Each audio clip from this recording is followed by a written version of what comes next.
going to come down to now, who wants it. Juan Pierre 1 for 4 with a single in the 4th inning. After going hitless in game 3, but scoring the winning run.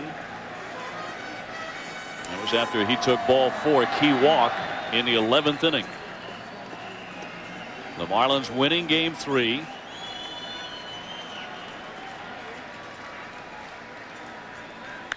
Swinging a high fly ball lifted into left, but Bonds is there. He taps that thigh and makes the catch.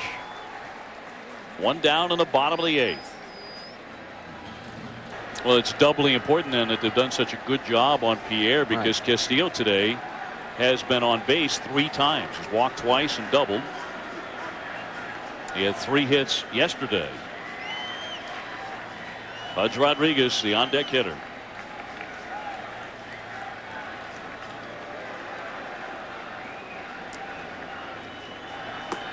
Marlins have Oogie Urbina going. He starts to get that right arm warmed up. The Marlin closer right now. 1-0 on Castillo. You go back to the 6th inning. The Marlins, even though they didn't have a hit, loaded up the bases with nobody out. When Castillo started that, he walked. Rodriguez walked. Derrek Lee was hit by a pitch. And yet the Marlins didn't score. A strikeout and a double play grounder, and that was the end of that rally. And I'm sure they're going to be kicking themselves if they don't win this game today. That's the inning they're really going to be kicking themselves about. Bases loaded, nobody out. Couldn't score. You take these back-to-back games, then you get on a plane and fly from Florida to California, and then you try to hit Jason Schmidt. Straight back, a foul by Castillo.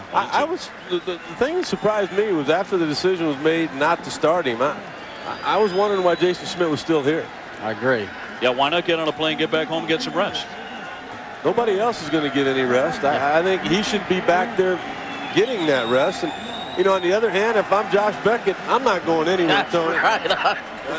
If they're going to be on the field celebrating, drinking champagne, I'm going to be right in the middle of it. No. I totally agree. In there for strike 3. Got him looking. Rodriguez pinned the fastball across the outside part of the plate. I wonder what he's thinking about right now. Sabian.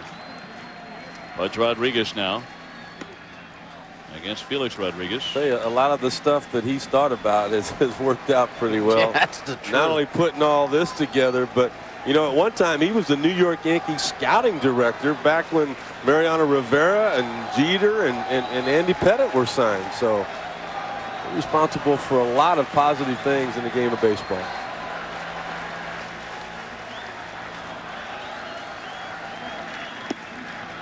Down and away to Pudge Rodriguez. He doubled back in the 3rd.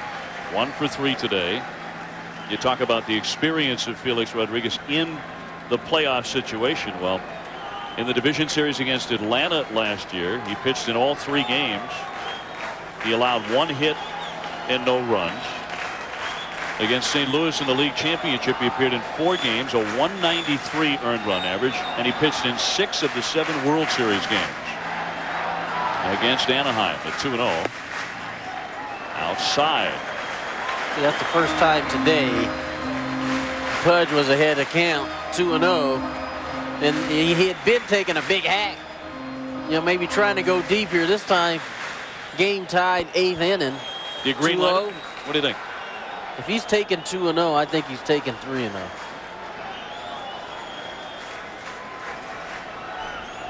Very hot bat on the batter's box, hitting .313 for the series. He is taking all the way. 3-1.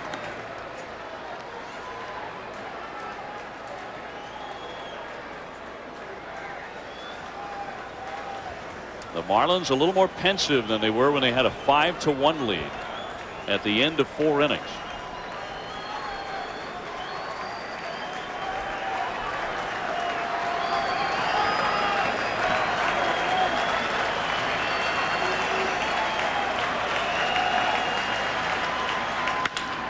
Hard hit deep short, through for a base hit. Certainly going on 3-1, and he collects his 2nd hit of the day. That coming with 2 down. And the Marlins have the go-ahead run on at first. Derrek Lee now hit by a pitch his last time up, walked the at-bat before that, and singled before that, so he's been on base 3 times.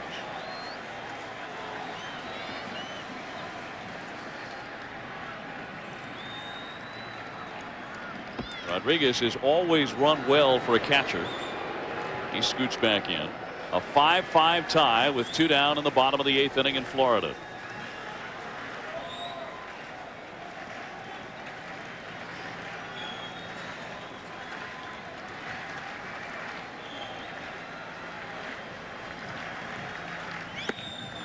Ball 1. Now granted, it's a brief playoff history for the Marlins, but it's also a thrilling one. Florida now 13-6 all time in the postseason. Of course, they won the '97 World Series with a classic extra inning Game 7 victory over Cleveland. During that postseason in the NLCS, they also had Livan Hernandez strike out 15 Braves in a game in this ballpark. I think that's where Questek started. The birth of Questek, you think so? You remember the strike zone of home plate umpire Eric Gregg that day? The '97 postseason saw them claim the franchise's first world title, beating the Indians in 7 games. Edgar Renteria chasing in Craig Counsell. I mean, anytime you win it like that, it's exciting and you have to give credit. But that team was basically bought. I mean, they went out and they just outspent everybody else. To me, this team's a lot more exciting. 6 years later, I mean, they've developed people. They continue to develop. All of the questions surrounding this team when the season started and then during the season and what have you. They're good, Tony. They're young and they want to get better, don't they? Yeah, they do. And you know, the young players on this team are impressive young guys. Cabrera, Pierre, Lee, Castillo, Gonzalez. Hit him again. Lee gets drilled for the 2nd time. That's going to push Pudge Rodriguez down into scoring position with 2 down. Let's quickly go to Carl Ravitch in the studio. Cabrera 3 for 4. His last at bat, he had a horrible at bat. He struck out with the bases loaded. Make an adjustment, Dave, because all Hurt just did was throw fastballs on the outer half of the plate. Line drive to right, base hit. Rodriguez rounding 3rd. Cruz throwing home. It comes through.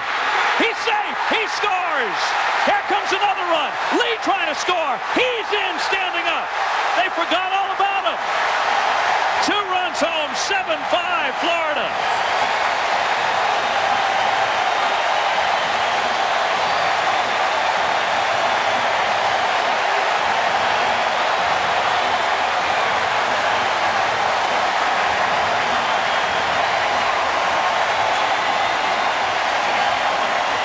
The Florida Marlins may be on their way to another appearance in the National League Championship Series.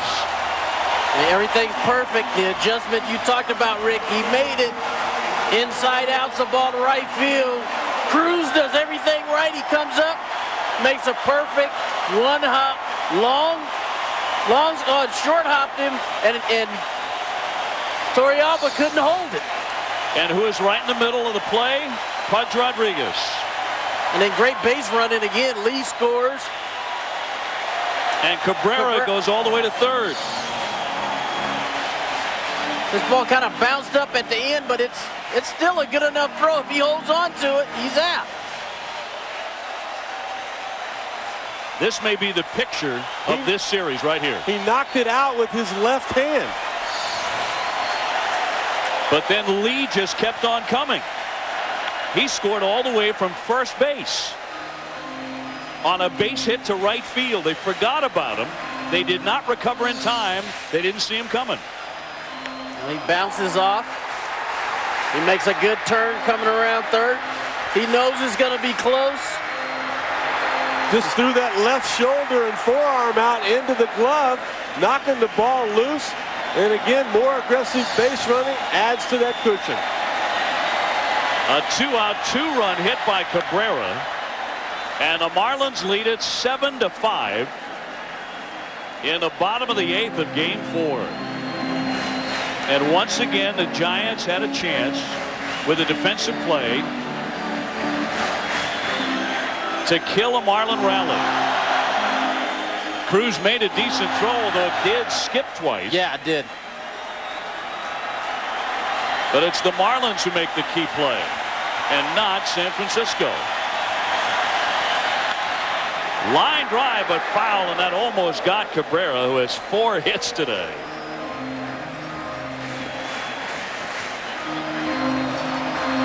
Cruz, of course, dropping the ball, a key play.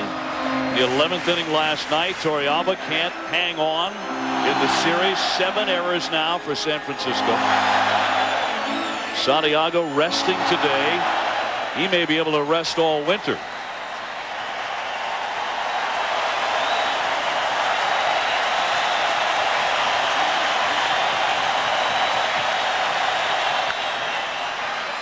Fly to center, and Hammond's coming in on it. Out goes Aurelia, and he's got it.